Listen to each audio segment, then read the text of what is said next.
तुम्हाला माहितीये का 2024 लोकसभा निवडणुकीत मतदानाचा विश्वविक्रम झालेला आहे. कारण की 64 कोटीहून अधिक लोकांनी मतदान केलेलं आहे. आणि विशेष बाब म्हणजे 31 कोटी महिलांनी मतदान केलेलं आहे. 543 लोकसभेच्या सीटसाठी 8,000 उमेदवार उभे होते. 10,50,000 बूथ वरती मतदान झालेलं आहे. त्यासाठी 70 ते 80 लाख लोक काम करतात.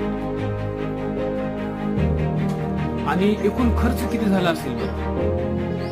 1.20 लाख कोटी